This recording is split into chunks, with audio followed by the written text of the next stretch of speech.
තෙරුවන් සරණයි. සලායතනික සූත්‍රය මජ්ක්‍ධිම නිකාය බුද්ධ ජයන්ති ත්‍රිපිටක මාලාවේ 12 වෙනි පොතේ 3 වෙනි කාණ්ඩයේ 594 වෙනි පිටුවේ සලායතනික සූත්‍රය චක්කුම් භික්කවේ අජානං ආපස්සං යත භූතං රූපේ අජානං ආපස්සං යත භූතං චක්කු විඥානං අජානං ආපස්සං යත භූතං ඇස යත භූත වශයෙන් නොදන්නා කමින් නොදක්නා කමින් රූපයෙන් යත භූත වශයෙන් නොදන්නා කමින් නොදක්නා කමින් චක්කු විඥානේ යත භූත වශයෙන් නොදන්නා කමින් නොදක්නා කමින් ඥානං පස්සං නොදන්නා කමින් ඥානං පස්සං කියලා කියන්නේ දැනුමත් දැකුමත් ඥානං පස්සං දැනගත්ත දේ අපි කියන්නේ දැනුමට දැනුමත් අවබෝධඥානය කියන්නේ තමන්ට තියෙන ඒක අවබෝධයටපත් වෙනවා. තව විදිහකින් කියනවා නම් ඥානං පස්සං දක්නා කියන්නේ තමන්ටම ඒක ප්‍රත්‍යක්ෂ වෙන එක. දන්නා කියලා කියන්නේ ඒක දැන් කල්‍යාණ මිත්‍රයෙක්ගෙන් අසදනක දැනුම ඥානං පස්සං. දැන් අපි ප්‍රතිපදාව පුරන්නේ අපිට ඒක ප්‍රත්‍යක්ෂ කරගන්න. තමා තුලින්ම ඒක දකිමින් සත්‍ය අවබෝධ කරගන්න. ඒක සාන්දිටිකයි. ඒක තමන්ටමයි සාන්දිටික වෙන්නේ. ඒක දැනුමක් වෙන්නේ. ඒක තමන්ගේ ප්‍රත්‍යක්ෂය. ඒක ඥානං පස්සං කියන්නේ ලොකු කතාවක්. එතකොට මේ සලායතන සූත්‍රය කියන්නේ සලායතන කියවම මම දන්නවා. ආයතන 6. සලායතන. ඇස, කන, දිව, නාසය, කය, මන. ඇස, කන, නාසය, දිව, කය, මන. ඇස කියන්නේ මේ මස් ඇහැ නෙමෙයි. සලායතන කියන්නේ ආයතන. අපිට ඇස කියන ආයතනේ සකස් වෙන එකක්. මේ හැම මොහොතම සකස් වෙනවා. වර්ණයක් හැඩතලයක් අපි ඇස කියන ආයතනේ ගත්තොත් වර්ණයට ප්‍රසාදවත් වෙනවා. ඒතර මේ චක්කු ප්‍රාසාදය කියලා කියනවා. ආලෝකයක් නැති තැන අපිට වර්ණ සිතක් පහළ වෙන්නේ නැහැ. ආලෝකයට ප්‍රසාදවත් වෙනවා මේ අපේ චක්කු මසස කියලා කියන්නත් පුළුවන්. නමුත් මෙතන ආයතනය කියලා කියන්නේ ඇස කියලා කියන්නේ මේ මස් ඇහැ නෙමෙයි. එහෙනම් මැරිච්ච කෙනාටත් මස් ඇහැ තියෙනවා පේනවනේ. ඒක නෙමෙයි. ආයතනය කියලා කියන්නේ අපිට අන්ධකාරයේ පේන්නේ නැහැ. ආලෝකයක් තියෙනකොට මේක ප්‍රසාදවත් වෙනවා. මේ ඇස ප්‍රසාදවත් වෙනවා. ඇස සෑදෙන ධර්මයක්. අපිට ධර්මයේ තුල අසන්න ලැබෙන මේ ආයතනික ක්‍රියාවලිය මෙතන නයිදන් අත්තකතම් බිම්බන් නයිදන් පරකතම් තමා විසින් හැදුවත් නෙමේ වෙන අයෙක් හැදුවත් නෙමේ මේ ප්‍රතිබිම්බේ. නයිදන් අත්තකතම් බිම්බක්. මේ සේලාතරණී කියන්නේ. ඇත්තටම මෙන්න මේක තමයි මෙතන සිද්ධ වෙන්නේ. මෙතන ප්‍රසාදයේ තුල එහෙම නැත්නම් මේ ආයතන කියන්නේ ආලෝකයේ හැඩතලය අනුව ඒ කණ්ණාඩියට වැටෙන ප්‍රතිබිම්බය වගේ. ගසත් ආලෝකයත් නිසා හටගත්ත සෙවණැල්ල ප්‍රතිබිම්බේ. කණ්ණාඩියට වැටෙන්නේ ආලෝකයේ තියෙන වෙලාවට තමයි ඒ හැඩතලය. අපිට කණ්ණාඩියෙන් දෙයක් පේන්නේ නැහැ කළුවරේ. අනේ ඒ වගේ මෙතනට වැටෙන ප්‍රතිබිම්බයක්. ආලෝකයත් ගසස් නිසා හටගත්ත සෙවණැල්ල වගේ. තින්න සංගති පස්සෝ කියන්නේ.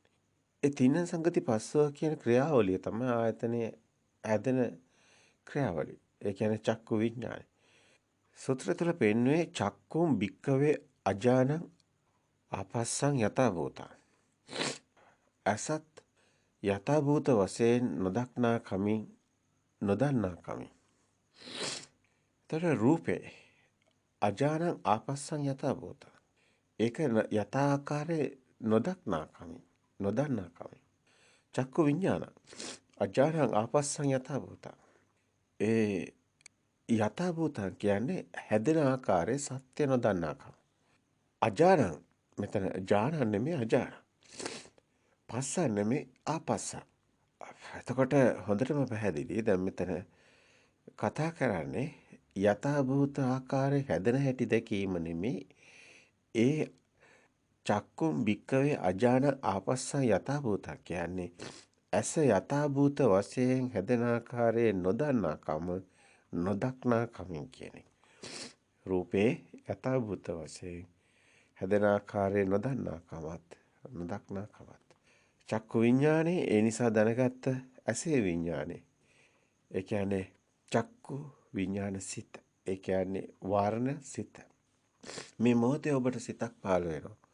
උපමාවක් විදිහට අපි නිතරම කියනවා පොත දකින සිත. ඒ ෂණේම හටගෙන නිරුද්ධ වෙනවා. හැබැයි ඒක ධර්මයේ දන්න කෙනා දැනගත්ත කෙනා ඒ දර්ශන ඥානෙ ඇති කෙනා ඒ යථාභූත වශයෙන් දකිනවා. එහෙම දෙයක් බාහිර මේ හටගත්ත දේ සත්‍ය දකිනවා. ඒ අර අසෘතවත් පු탁ජන කෙනා අර මෝහගන අන්ධකාරයේ ඉන්න කෙනා ලෝකේ ඇත්ත කරගෙන ඉන්න කෙනා. එතකොට ඒ කෙනා ඒක යථාභූත දකිමක් නැහැ. අන්න ඒකයි අජානං ආපස්සක් කියන්නේ. සාමාන්‍ය කෙනෙක් ඕනම සත්වයක් ඕනම ආගමක් අදාළ නැහැ. සාමාන්‍ය සත්ව ගත්තත් තිරිසන් සත්ව ගත්තත් ලෝකේ ඇත්ත කරගෙන තමයි ඉන්නේ. යමෙක් ලෝකේ ඇත්ත කරගෙන ඉන්නවා කියන්නේ ඒ සාමාන්‍ය පේන දේ ඇත්තයි කියලා හිතාගෙන ඉන්නවා. එයා එතන ඉන්නේ අජානං ආපස්සක් යථාභූත. ඒක හැදෙන ආකාරය ගැන දන්නේ නැති කෙනා. අපි ඊගාව කොටසට આવොත් තස්ස සාරතස්ස සංයුත්තස්ස සම්මුලහස්ස ආසාදානානුපස්සිනෝ විහරතෝ ආයති පංච උපාදානස්කන්ධා උපචයං ගච්ඡanti.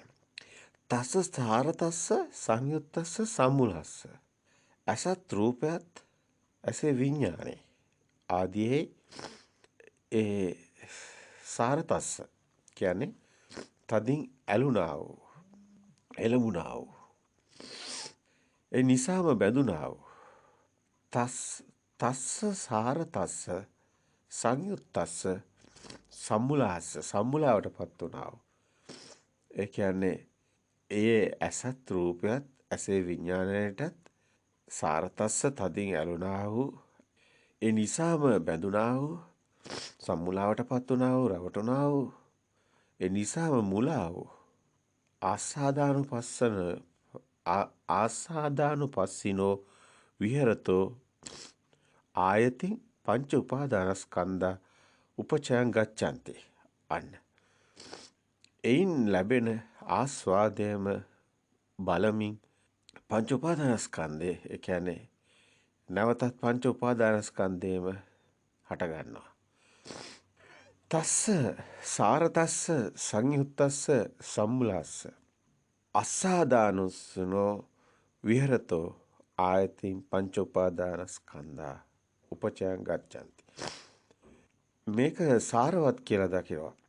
තස්ස සාරතස්ස සංයුත්තස්ස සම්මුලා ඒතර මුලා වෙලා අසත් රූපයත් ඇසේ විඥානයත් ඒ කියන්නේ මේ ඇස රූප ඇසේ විඥානය කියන්නේ චක්කු විඥානය කියන්නේ ඇසට එන්නේ ආලෝකයක් කියලා නේද? ඒ නිසා හටගත්ත ප්‍රතිබිම්බය කියන්නේ එතන පොතක් මේසයක් කියන සම්මුති ප්‍රඥප්ති කතාවක් නැහැ. එතන චක්කු විඥානයේ ආයතන විඥානයට එහෙම අවබෝධයක් නැහැ. එතන තියෙන්නේ හැඩතලයක් හඳුනාගන්නේ මනෝ විඥාණයෙන් තමයි. මෙතන ස්පර්ශ වෙනවා චින්න සංගති පස්සෝ. මේ චක්කු විඥානේ අසත් රූපයත් ඇසේ විඥාන නිසා හටගත්ත ප්‍රසාදේ ස්පර්ශ වෙනවා මනෝ විඥාණයට. අන්න මනෝ විඥාණයෙන් තමයි ඒ අවබෝධය ඇති වෙන්නේ. මෙතන අපි වෙන් කළ කතා කරාට මෙතන ඔබට එන්නේ අරමුණක් සිතට එන්නේ අරමුණක්. ඒ අරමුණ එන මොහොතේම ඒකේ සත්‍ය දකීමක් තමයි ඒ රැවටීමද සත්‍ය දැකීමද කියන එක.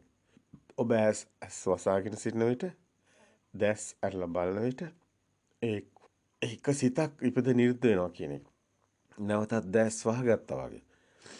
ඒ කියන්නේ ඔබට ඒ අවබෝධ කරගන්න පාසලට එහෙම අපි පැහැදිලි කරේ. ඒ කියන්නේ ඔබ මේ මොහොතේ එක සිතක් ඉපද නිරුද්ධ වෙන්නේ. ඊගා මොහොතේ තව සිතක් ඉපද නිරුද්ධ වෙන්නේ. එක් මොහොතක එක සිතයි ඉපද නිරුද්ධ වෙන්නේ.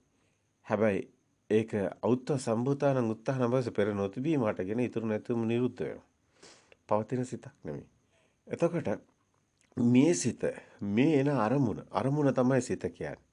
ඒ අරමුණ තමයි ඇත්තටම මේ ප්‍රසාදය. අසත් රූපයත් ඇසේ විඥානයත් යතින්න සංගති පස්සෝ. එතනම ඒ දැනගන්නේ පුටුව කියන එක ඒ ආයතන විඥානය නෙමෙයි. ආයතන විඥානය කියන්නේ හැඩතලේ පමණයි. කිරණ පමණයි. පටිඝ සම්පස්සේ කියන්නේ ඒ චක්කු විඥානය. අදිවචන සම්පස්සේ කියන්නේ එතනින් හැදෙන සම්මුති ප්‍රඥප්තිය. මේ සංඥාව පෙර සංඥා සමග පෙර යම් සංඥාවක් තිබුණා මේ මොහොතේ මේන සංඥාව හසවන ඒ සංඥාවම මේ සංඥාව බවට පත් වීම. අපි කියනවා පෙර මතකයෙන් කලපලා බලනවා කියලා. නමුත් ඒ සංඥා මේ සංඥා යම් මේ මොහොතේ ඔබට එනවනම් යම් සංඥාවක් ඒ සංඥාව කියන්නේ ඒ විඳින දේ දැනගෙන සංඥාව. සංඥාවෙන් දැනගත දේ වේදනාවේ ඒ ස්පර්ශය කියන කාරණාව ගත්තොත් පටිගේ එන්නේ හැඩතලේ අදිවචන සම්පස්සේ කියන්නේ සිතුවිලි ඒ නිසා හටගත්ත අදිවචනේ. ඒ ආකාරයේ ලිංග ඒ නිමිති ඒ ಉದ್ದೇಶ ඇති කල්හි ඒ ආකාරයේ ලිංග ඒ නිමිති ඒ ಉದ್ದೇಶ ඇති අදිවචන සම්පස්සයක් හටගන්නේ. අපිට සිතුවිල්ලක් හටගන්න. පොත කියන එක ඇති උනේ කොහොමද? එතකොට ආවේ හැඩතල. චක්කු විඥානේ ස්පර්ශ වුණේ හැඩතලයක්. ඒක තමයි විඳීම. ඒක තමයි සංඥාව දැන ගැනීම. විඳපු දේ දැනගන්නේ සංඥාවකින්නේ. ඒක තමයි ඊට කලින් ඒ තිබුණු සංඥාව මතුවීම. ඒ කියන්නේ අර හැඩතලයට ශබ්ද එකතු වීම. මෙතනදිත් ඒ හැඩතලයේ ආවොත් ඒ ශබ්දේම ඉස්මතු වීම. අපි පොත කියන එක ඉස්මතු වෙන්නේ ඒ විදිහටයි. ඒක යථාභූත දකින්න කෙනායි ස්වභාවය. හැබැයි මේ කතා කරන්නේ සාමාන්‍ය රවටන කෙනා.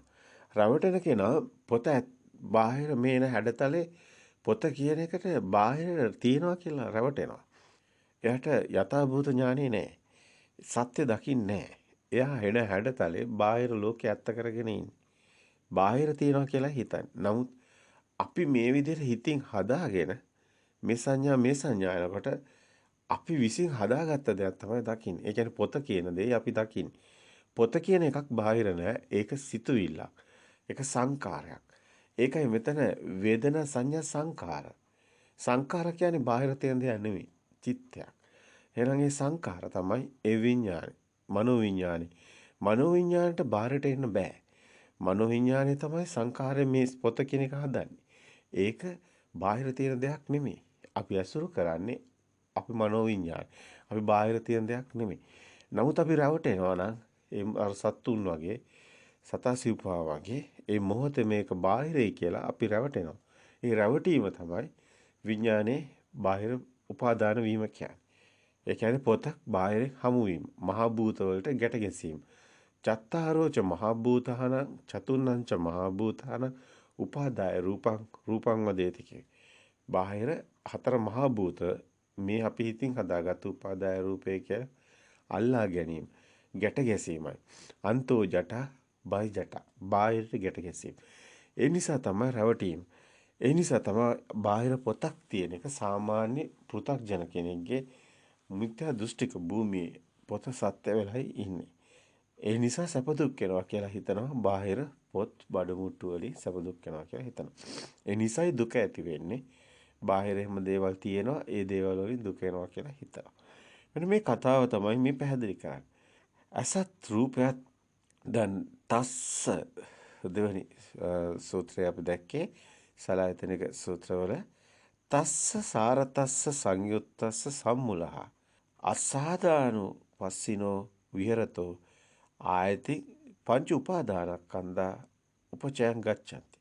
අසත් රූපයත් විඥාන ආදී ඒ හටගත්ත චක්කු විඥානය ආදී හටගත්ත ප්‍රතිබිම්බේ එහෙම කිව්වොත් ඒ නිසාම බැඳුනා වූ ඒ නිසාම මුලා වූ සම්මුලා වූ සංයුත්තස්ස සම්මුලස්ස අසාදානුපස්සිනෝ විහෙරතෝ එයින් ලැබෙන ආස්වාදයම එතනින් බාහිර ඒ දෙයක් තියනවා කියලා ගත්ත ගැනීම නිසා ඒකට සම්මුලා වීම, රැවටීම, තස්ස සාර තස්ස ඒක හොඳයි සාරයි කියලා ගැනීම, ඇලීම, ඒ නිසාම ආස්වාදේ ඒ දෙයක් තියෙනවා කියලා ගත්ත ගමන්ම එතන තියෙනවා ඒ නොදැකීම ආස්වාද ආදීන නිසා නොදැකීම නිසාම දෙයක් තියෙනවා කියලා ගන්න. එතකොට එතන බාහිර හැඩතලේ සත්‍ය දකින්න තැන ඒ පොතක් බාහිර හමු වෙන්නේ ආදීනෝ දකින්න. මේක සිත හැදෙන හැටි දකින්න. අර නිස්සරණේ සිද්ධ වෙන්නේ ඒ සිතේ මිදීම සිද්ධ වෙන්නේ ආදීනෝ දැක්කොත් පමණයි. නැත්තම් මේ හැඩතල එනකොට මේක ආස්වාදයේ ඒකට ඇලීම ඒකට ඇලීම ඒකට බාහිර හමු වීම ඒක දැක්කේ නැත්තම් සත්‍ය දැක්කේ නැත්තම් ආදීනව දැක්කේ නැත්තම් අන්නේ යනවා ඒක සාරයි කියලා හිතාගෙන ඒකේ උපාදානේ උපචේ ගච්ඡanti ඒක අල්ල ගැනීමට ලක් වෙනවා ඒක තමයි මෙතන පෙන්වන්නේ පංච උපාදානස්කන්ධ උපචයන් ගච්ඡanti කිය. දැන් එතකොට බාහිර ඇත්ත කරගත්තගෙන ඇත්ත වෙන ආකාරය මේ සලායතන සූත්‍රයේ එන අරමුණ සලායතනයේ හැදෙන අරමුණ සත්‍ය කර ගැනීමයි පෙන්වන්නේ. තස්ස කායිකාපි දරතා තස්ස කායිකාපි දරතා පජන්ති චේතසිකාපි දරතා පජන්ති පජන්ති කායිකාපි පරිලාහ පජන්ති චෛතසිකාපි දරතා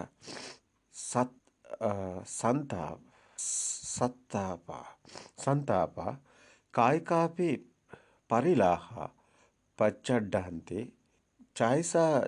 චේතසිකාපි පරිලාහ පඩ්ඩන්තන්ති සෝ කායික දුක්ඛම්පි චේතෝ දුක්ඛම්පි පටිසංවේදේති. දැන් මේ සූත්‍රයේ පෙන්වන තැන බැලුවොත් තස්ස කායිකාපි දරතා වඩ්ඩන්තේ කියන වචනේ. එතකොට චේතසිකාපි දරතා වඩ්ඩන්තේ කායිකාපි පරිලාහ වඩ්ඩන්තේ චේතසිකාපි සන්තාපා කායිකාපි චේතසිකාපි සන්තාපා කායිකාපි පරිලාහ වඩ්ඩන්තේ චේතසිකාපි පරිලාහ වජ්ජන්ති සෝ කායික දුක්ඛම්පි චේතෝ දුක්ඛම්පි පටිසංවේදේති. ඒ බඳු ඒ පුජ්‍යලයාට ඔහුගේ කායික විඩාව වැඩෙත්. තස්ස කායිකාපි දරතා පජ්ජන්ටන්ති ඒකයි ඒ වචනේ කිව්වේ. චේතසිකාපි දරතා පජ්ජන්ති අන්න චෛසික විඩාව වැඩෙත්. ඒ බඳු ඒ පුජ්‍යලයාට ඔහුගේ කායික විඩාව වැඩෙත්. චේතසික විඩාව වැඩෙත්. කායික තැවිලි වැඩෙත්. කායිකාපි පරිලාහ පඩ්ඩන්ති. චේතසිකාපි පරිලාහ පඩ්ඩන්ති. චේතසික තැවිලි වැඩේ. කායික දැවිලි වැඩේ. චෛතසික දැවිලි වැඩේ. ඒ නිසා ඔහු කායික දුකටත් චෛතසික දුකටත් පත් වේ. එතකොට මේ බාහිර දෙයක් තියනවා කියලා ගැනීම නිසා ඒකට රැවටීම නිසා ඒ කෙනාගේ කායික බාහිරිනුත් ඒකට ඇලෙනවා ඒකට ගැටෙනවා ඒතර ආස්වාද ආදීන සිද්ධ වෙනවා. ඒ වගේම ඒ නිසා හටගත්ත සිත තුලින් ඒකට ඇතිවන කැමැත්ත චෛතසික ඒකට කැමැත්ත තණ්හාව ඒකට බාහිර දෙයක් තියනවා කියලා ගත්තොත් ඒකට ඇලෙනවා. ඒකට තණ්හා උපදිනවා. ඒකට ඇලෙන ගැටෙන ස්වභාවය රාග, දේශ, මොහ සිත් හට ගන්නවා. ඒකට ඒ ඇලීම බාහිර දෙයක් ඇත්ත කියලා ගැනීම නිසා ඒ සිදුවන ඒ පරිලාහය ඒ කියන්නේ දැවීම ඒ විඳීම ඒක නිසා හටගත්ත ඒ අල්ලා ගැනීම නිසා ඒක මම මගේ කරගත්තකම පොත තියෙනවා පොත මගේ වීම. එතකොට පොතත් මගේ වීම තුළ මම මගේ ආත්මය කියන ඒ දෘෂ්ටි ඇතිවීම ආත්ම දෘෂ්ටි ඇතිවීම පොතට හිමිකාරයක් ඇතිවීම මම මගේ ආත්මය තණ්හා මාන දිට්ඨිය ඇතිවීම ඒට තණ්හාව ඇතිවීමයි ඇලීම කියන්නේ රාග දේශ මොහ කියන්නේ එකම ස්වභාවයක්. ඒකමයි තණ්හාවේ ස්වභාවය. තණ්හාව ඇති වෙන්න බාහිර දෙයක් තියෙන්න ඕන. තියනවා කියලා ගත්ත කමටයි. එතකොට ඒ නිසාමයි තණ්හාව කියන එක හටගන්නේ. එතකොට බාහිර රූපේ මේ මොහොතේන අරමුණ සත්‍ය වීම නිසායි ඒ මොහොතේම තණ්හාව උපදින්න හේතු වෙනවා. ඊට පස්සේ ඒක උපචය ගච්ඡanti. ඒ කියන්නේ ඒක එකතු වීමක් වෙනවා. ඒක උපාදාන වීමක් වෙනවා. මේ ඇත කියලා ගත්ත නිසායි ඒ යථාභූතය දැක්ක නොදැක්ක නිසායි මේ රැවටීම කියන තැන සිද්ධ වෙන්නේ. ඉතින් මේක ලෞකික පෘථග්ජන භූමිය, මිත්‍යා දෘෂ්ටික භූමිය. පරිලාහය සිද්ධ වෙන ආකාරය. එතකොට අපි කායික විඩාවෝ පරිලාහ මේව සිද්ධ වෙන්නේ මෙන්න මේ රැවටීම නිසායි. තස්ස කායිකාපි දරත ඒ දරතේ ඒ දැවීම ඇති වෙන්නේ. පජ්ජාන්තේ මේක ඒ කායික පීඩාව ඇති වෙන්නේ. ඒක දුකට වැටෙන්න හේතු වෙලා තියෙනවා කියලා ගත්තකා. චේසිකාපි දරතා පජ්ජාන්තේ ඒ කියන්නේ සිතුවිලි ඒ චේතන සිතුවිලි ඒ තුලත් විඩාවක් ඒ තුලත් ඇලීමක් ඒ තුලත් ඒක ග්‍රහණය වීම නිසා සිතුවිල්ල තුලින් බැඳීම ඒ චෛසික දරතා පඩ්ඩන්ති කියන එක. ඒ වගේමයි කායික පරිලාහ පඩ්ඩන්ති. ඒ වගේමයි චෛසික පරිලාහ පඩ්ඩන්ති. එතකොට කායික පරිලාහ. එතකොට චෛසික සන්තාප කායිකාපි. කායිකාපි පරිලාහ පඩ්ඩන්ති. එතකොට සෝ කායික දුක්ඛම්පි චේතෝ දුක්ඛම්පි පටිසංවේදේති. එතකොට මේ අල්ලා ගැනීම නිසා තමයි බැඳීම නිසා පටිසංවේදී වීම නිසා තමයි එතකොට මේ දැවීම සිද්ධ වෙන්නේ මේ පරිලාහය සිද්ධ වෙන්නේ. එතකොට මේ තණ්හා මාන දිට්ඨි කියන එක ඇති වෙන්නේ. එතකොට මගේ ආත්මය කියලා ගත්ත ඒ ආත්ම දෘෂ්ටිය ඇති වෙන්න හේතුවයි මේ. ආත්ම දෘෂ්ටියක් මිසක් ආත්මයක් කියලා එකක් නැහැ. පොත ඇත්ත වීමමයි මෙතන කෙනෙක් හමු වෙන්න හේතු වෙලා තියෙන්නේ. එතන ආත්මීය කෙනෙක් කියලා පනවන්න කෙනෙක් නැත්තම් මේ හම්බ වෙන්නේ නැහැ. තමයි සූත්‍රයේ තියෙනවා මේකේ අපි කතා කරේ දැන් යථාභූතව නොදකින්න කෙනා. මිත්‍යා දෘෂ්ටික භූමියේ බාහිර ඇත්ත කරගෙන දුක් විඳින ආකාරය. නමුත් මේකේ අනිත් පැත්තට බැලුවොත් මේකේ සත්‍ය දකින්න තැන. ඒ කියන්නේ මිත්‍යා දෘෂ්ටිය නෙමෙයි මේන අරමුණේ සත්‍ය දැකීම තුළ මිදීම සිද්ධ වෙනවා. එතන මිත්‍යා දෘෂ්ටියෙන් සම්මා දිට්ඨියට එන ආකාරය තුළ සත්‍ය දකින කෙනෙක්ට තමයි බාහිර ලෝකයේ ඇත්ත කරගන්න විනීය ලෝකයේ අවිද්‍යාව දෝමනසන කියන තැනට එනවා. කාය කායानुපස්සී විනීය ලෝකේ කාය කායानुපස්සී විහෙරති. ලෝකේ ඇත්තක් නොවන බව දකින කෙනා විනීය ලෝකේ කාය කායानुපස්සී විහෙරති. කාය ඇත්ත කරගන්න කාය මිදින ආකාරයට දකින්න කෙනා. අනේ කෙනා තමයි සත්තාන විසුද්ධියයි. ඒකේ සත්‍ය දකින්න තැන. දුක්ඛ දෝමනස්සානගත ගම. ඥාය සබ්දිගම නිබ්බාන සත්‍ය කිරියා කියන තැනට එන්නේ. එතකොට දුකින් මිදීම සිද්ධ වෙන්නේ. එතකොට ඒ කෙනායි උපාදානේ මිදෙන සීලේ. ආර්යකාන්ත සීලේ. එතකොට මේක බැලුවොත් සූත්‍රය මෙන්න මෙහෙම තියෙනවා. චක්කුංච කෝ භික්කවේ ඥානං පස්සං යතා භූතං රූපේ ඥානං පස්සං යතා භූතං චක්කු විඥානං ඥානං පස්සං යතා භූතං චක්කු සම්පස්සං ඥානං පස්සං යතා භූතං. එතකොට අසත් රූපයත් ඇසේ විඥානත් සාතගත්ත චක්කුංච කෝ භික්කවේ ඥානං පස්සං යතා රූපේ ඥානං පස්සං යතා භූතං චක්කු විඥානං ඥානං පස්සං යතා මේ අසත් රූපයත් ඇසේ විඥානයත් ඥානං පස්සං යතා භූතං සත්‍ය දකින්න කෙනා යතා භූත ඥානය ඇති කෙනා. එතකොට චක්කු සම්පස්ස ඒ කියන්නේ අස නිසා ඒ හටගත්ත දැන ගැනීම අර පොත හටගත්ත දැන ඒ සම්පස්සේ චක්කු සම්පස්ස ඥානං පස්සං යතා භූතං.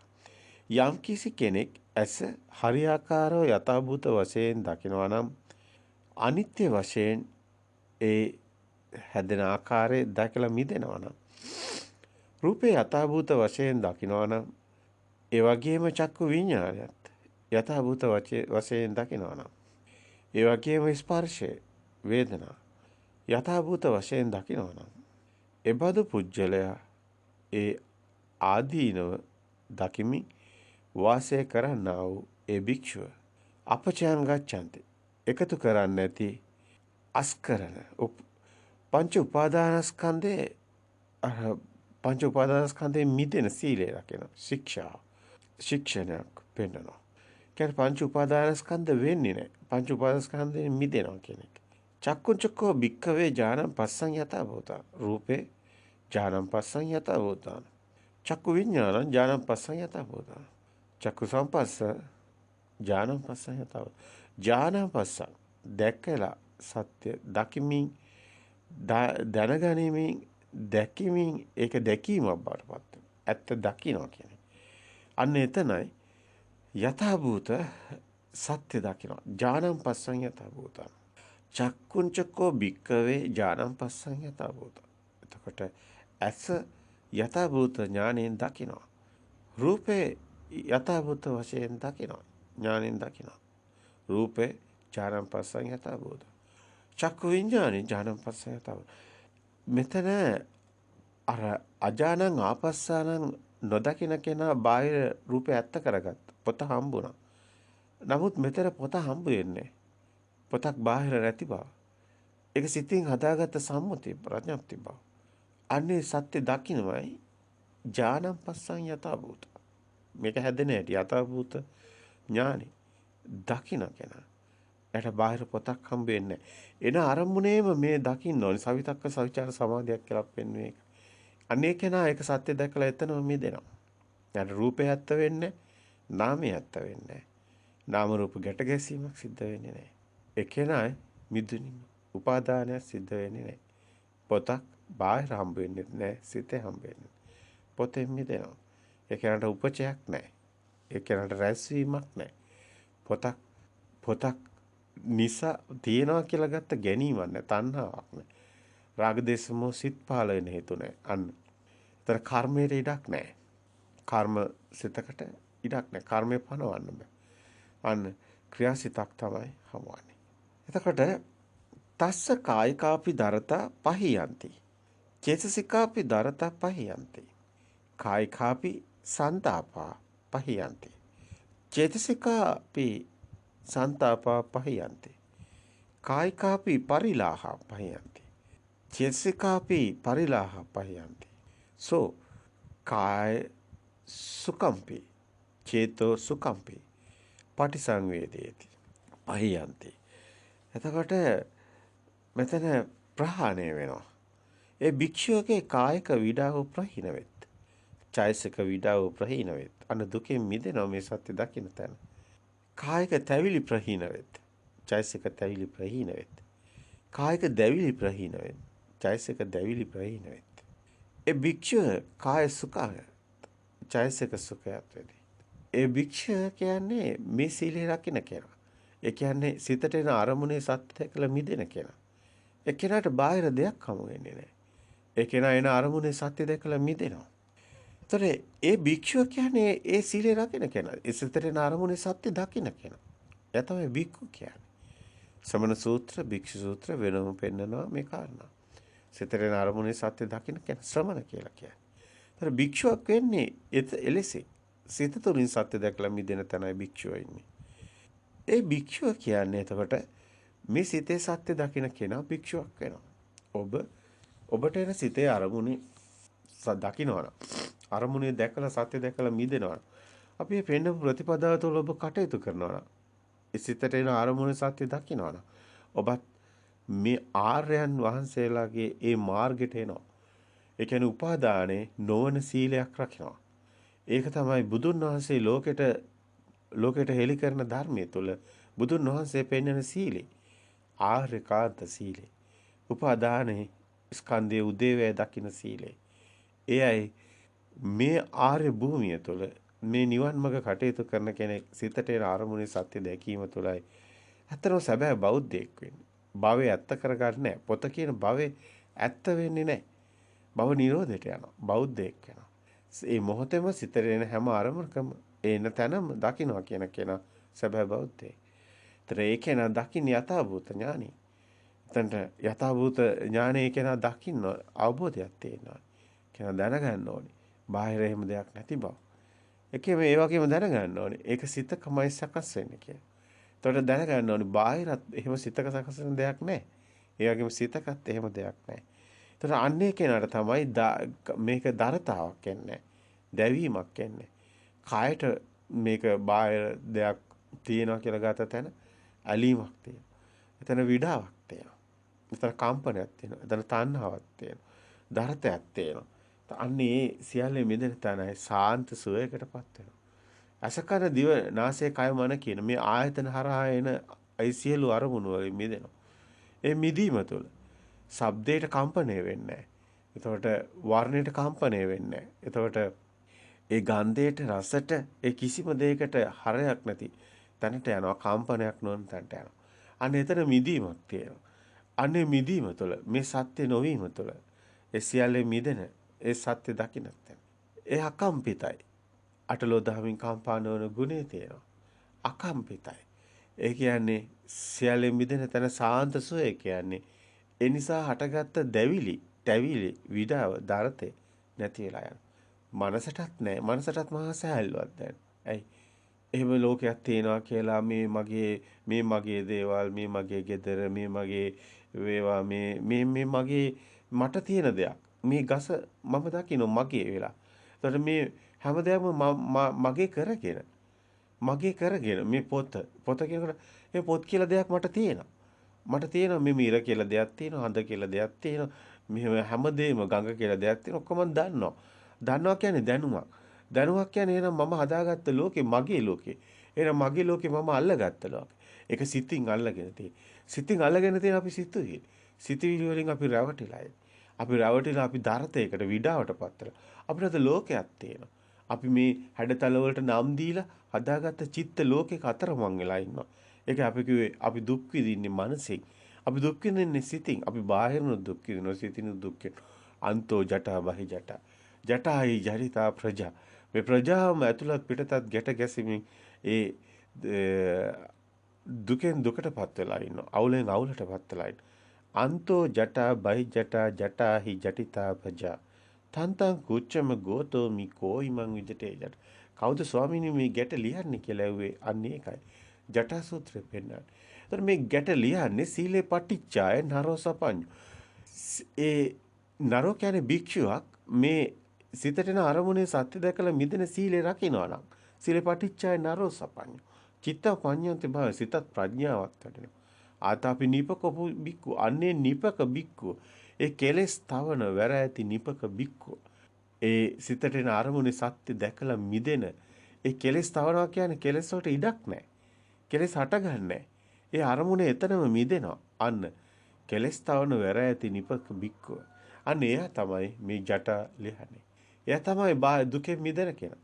බාහිරයට දුකක් නැහැ. සිත තුළ දුකක් නැහැ. සියලු දුකෙන් මිදෙනවා.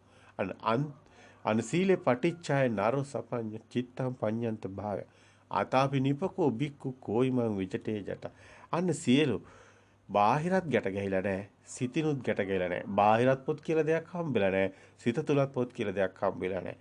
දෙපැත්තෙම මිදිලා. අන්න ඒ කෙනා තමයි මේ ආර්යකාන්ත සීල. ඒ කෙනාට තමයි සාන්ත සෝය හම්බෙන්නේ. ඒතං සාන්තං ඒතං ප්‍රණීතං යදිද සබ්බ සංඛාර සමතෝ කියන තැනට එන්නේ.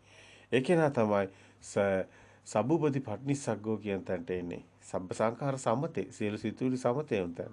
සියලු උපදීන් අත්හැරෙන තැන සබ්බුපති පට්නිස්සග්ගෝ කියන තැන. අන්න විරාගෝ නිරෝධෝ නිබ්බානෝ. අන්න නිවනටපත් වෙනවා. විරාගයට යනවා. ඇලෙන්නේ නැහැ. නිරෝධෝ නිබ්බානෝ. අන්න නිවන් මාර්ගට ප්‍රවේශ වෙනවා.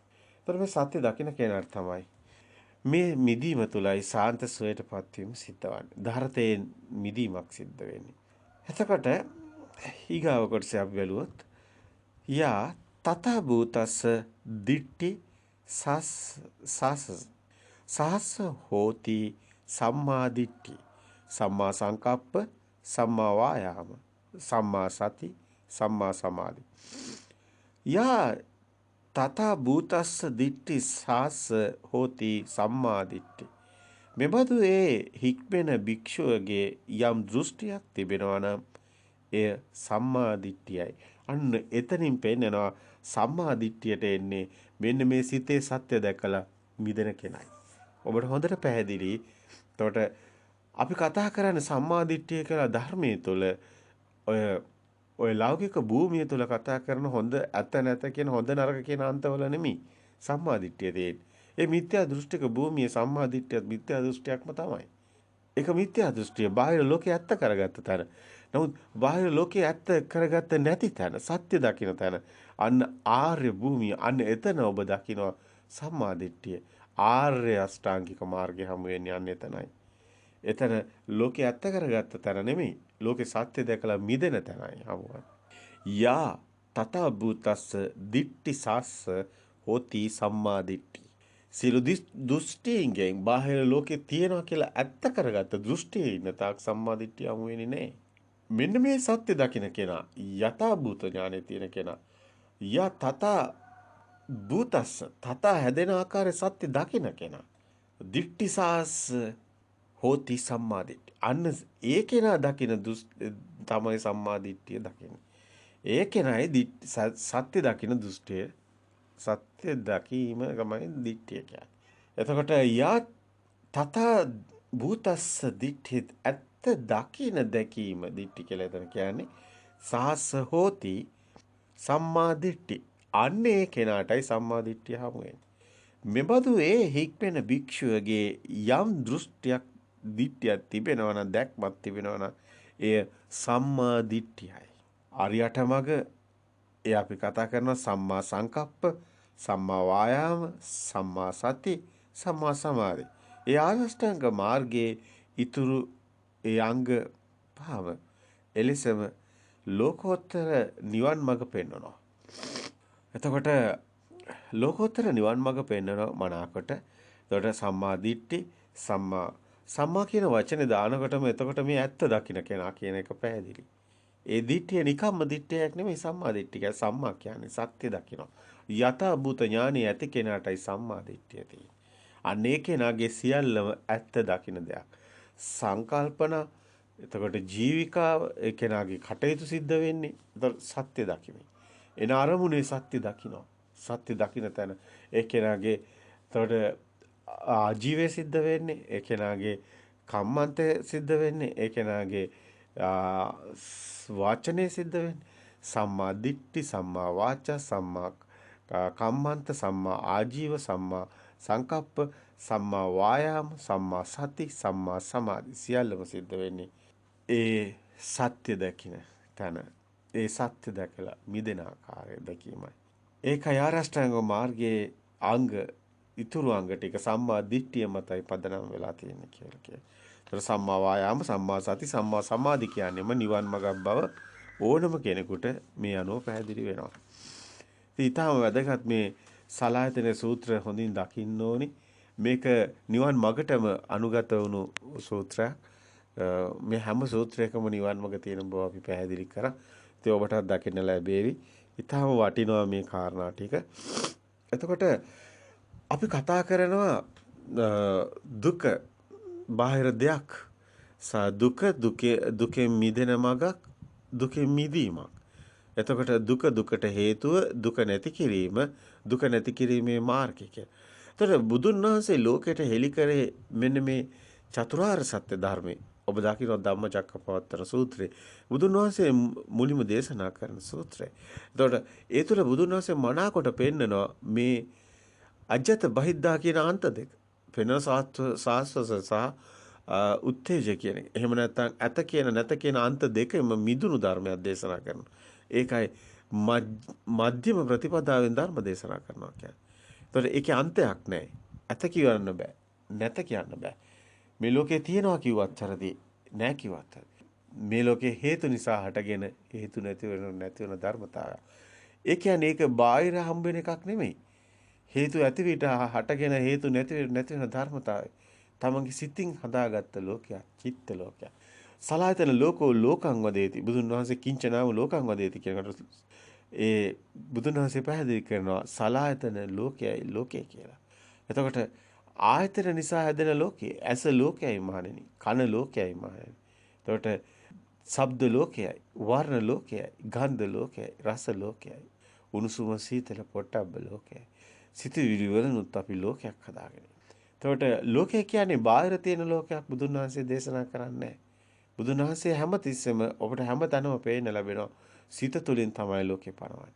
රෝහිතත් බාහිරින් ලෝකේ වාගෙන යනකොට බුදුන් වහන්සේ කියන රෝහිතත් බාහිරින් ලෝකේ වාගෙන යන්න එපා.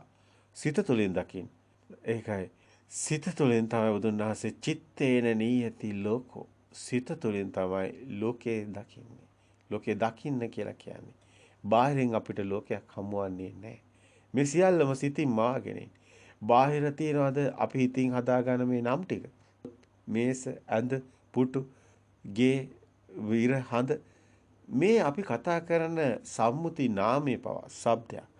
ඒ ශබ්දේ පවා එක රටවල් වලට ඒ දේශගුණික ස්වභාව වලට උන්ට උච්චාරණය කරන හැකි ශබ්ද වලට වෙනස් වෙලා තියෙනවා. ඒතර ඒවා කෙනාගේ ඒ ස්වභාවය අනුව දාගත්ත ශබ්ද ඒ අනුව තමයි ඔය ඉංග්‍රීසි භාෂාවෙන් මේස කියන්නේ ටේබල් කියලා කියන්නේ. දෙමළ භාෂාවෙන් තව දෙයක් කියන්නේ. ඒතර චීන කෙනෙක් આવොත් තව දෙයක් කියන්නේ. ඒතර එතන ඒ ශබ්දේ තමයි. ඒතර මේ භාෂාව පවා මෙතන හදාගත්ත දෙයක්, සම්මුතියක්, ප්‍රඥප්තියක්. බාහිර තියෙන දෙයක් නෙමෙයි. බාහිර තියෙන මහ භූත වලට මේ අපි හිතින් හදාගත්ත ඒවා ගැට ගහලා තියෙනවා. ඒවා බාහිර හම්බ වෙන්නේ නැහැ. සිතින් හදාගත්ත චිත්ත ලෝකයක් කිසි දවසක බාහිරින් හම්බ වෙන්නේ නැහැ. ඒක අපි හදාගත්ත චිත්ත ලෝකයක අපි ජීවත් වෙන්නේ. අපි ඉපදෙනවා කියන්නේම සිත තුලයි ඉපදෙන්නේ. බුදුන් වහන්සේ ජාත්‍යම්ම සූත්‍රයේ පනවන සත්තා මෙතන බුදුන් වහන්සේ පනවන ස්කන්ධානම් පාතිභාව ආතනම් පටිලාභ අයං උච්ච ජාති සිත තුලයි ලෝකෙම වෙන්නේ. ඒක තවත් විදිහෙන් අපිට දකින්න මෙතන දස්සන සම්පන්නෝ කාමී සුයිනේය ගේදන් නහි ජාතු ගබ්බසෙයම් පුනරේති කියන. දස්සන සම්පන්න කෙනා කාමී සුයිනේය ගේදන් අන්න නහි ජාතු නැවත මව කුසක හටගන්නේ නැහැ කියන්නේ. ඒ කියන්නේ මේ දර්ශනේ දකින කෙනා මව කුසේ දස්සන සම්පන්නෝ කාමේ සුයිනේය ගේදන් නහි ජාතු ගබ්බසෙය පුනරේති. මේ දර්ශන ඥානය ඇති කෙනා මේ දර්ශනේ දකින කෙනා එතන මව කුසේ තුල එහෙම ගේදන් නැද්දු දස්සන සම්පන්නෝ සුයිනේය ගේදන් නහි ජාතු ගබ්බසෙයම් පුනරේති. ඒ ගර්භාෂය තුල මෙහෙම වාසයක්. ඒ කියන්නේ ස්කන්ධේ භාවිතා කරන වාසයක් පනවන්නේ නැහැ කියන්නේ. ගර්භයක මේක විවිධාකාර විදිහට මේකට වාර්තාකතන දෙනවා. කියනවා මව කුසක නැවත හටගන්නේ නැහැ. එතකොට මේ සත්‍ය දකින්න කෙනා නැවත මව කුසක හටගන්නේ නැහැ කියන අදහස. තව මේකට අපි ගැඹුරු තේරුමක් අපි පෙන්නනවා. ඊට වඩා වැදගත් එක. නමුත් එතනට තාම සමාජය ගිහිලා නැහැ. නමුත් මව කුසට එහෙම වාසයක් පනවන්න බෑ. දැන් කෙනෙක් වාසය කරනවා කියනවනම් ඒ කෙනාට දැනෙන්න ඕනි. ඒ කෙනාට එහෙනම් දැන් ඔබට කියන්න ඕනේ මව කුස තුල ඔබ හිතපු දේවල්. ඔබට එහෙම අවබෝධයක් නැහැ. අඩුතරමින් ඔබ මුල්ම තැනට ගියොත් ප්‍රභාස්වර සිත ඒවත් දන්නේ නැහැ. ප්‍රභාස්වර සිත සම්මුති නැහැ. ඒක දන්නේ නැහැ. ඒ කියන්නේ අම්මගෙන් කිරිවි වැඩි ළමයෙකුට එහෙම කියන්න පුළුවන් කමක් නැහැ. එහෙම එතන සකස් වෙලා නැහැ. ඒකට හේතුව මුල් ප්‍රභාස්වර සිතේ නැහැ. ස්කන්ධයේ තියෙන තැනයි දැන ගැනීම තියෙන්නේ. එතනයි තියෙන්නේ ස්කන්ධානම් පාතිභාවෝ තියෙන තැනයි ආයතනයක් ඇදෙන්නේ. එකම කතාවයි ස්කන්ධානම් පාතිභාවෝ ආයතන පටලවාගෙන උච්ච ಜಾති කියන්නේ. ස්කන්ධේමයි ආයතනය එතනමයි ಜಾතිය. එතනමයි දැන ගැනීම. දැන ගැනීමක් තියෙන තැනයි ಜಾතිය. ಜಾති නිරෝධයට යනවා භව නිරෝධයට යනවා. දෙයක් තියෙන තැනයි දැන ගැනීම. දැන ගැනීමක් තියෙන තැනයි දෙයක් තියෙන්නේ. දෙයක් දැන ගැනීම සත්‍ය නම් යථා භූත නම් එතන දෙයක් නැති බවයි දකින්නේ. දෙයක් නැති බව දකින්න තැන මිදීමයි තියෙන්නේ. ආයතන නිසා හටගත්ත ලෝකේ ආයතන නිරෝධය සලායතන නිරෝධෝ නිබ්බානෝ කියන තැනට ආයතනෙ මිදීම සිද්ධ වෙන්නේ සත්‍ය දකින්න තැන සලායතන නිරෝධයක් තියෙනවා. ආයතන වලින් මිදීමමයි ආයතන වලින්මයි ලෝකය ඇදුනේ. සලායතන ලෝකෝ කියලා පෙන්නවා. ආයතන වල මිදීමෙන්මයි නිවන පෙන්වන්නේ. සලායතන නිරෝධෝ නිබ්බානෝ කියලා. එතනයි සලායතන නිරෝධෝ නිබ්බානෝ කියලා පෙන්වන්නේ. සලායතන නිරෝධයක් තමයි නිවන කියන්නේ.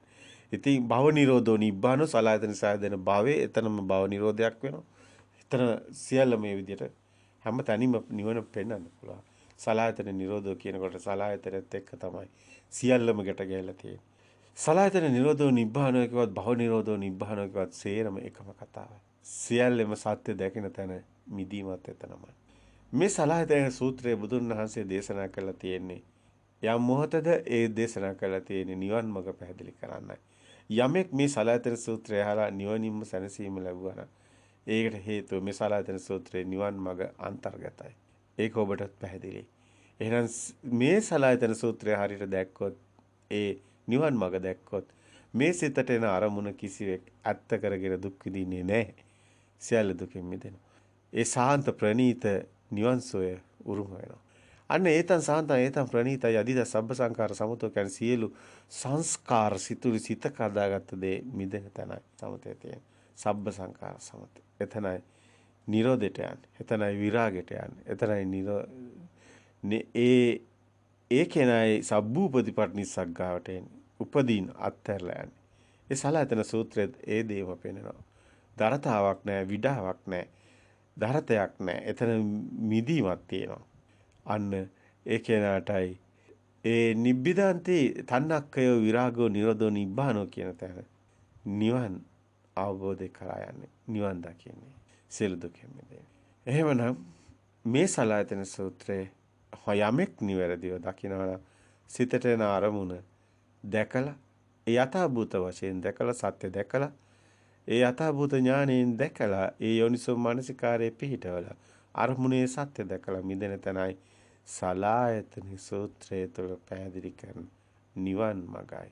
ඒ ඔබට තෙරුවන් සරණයි.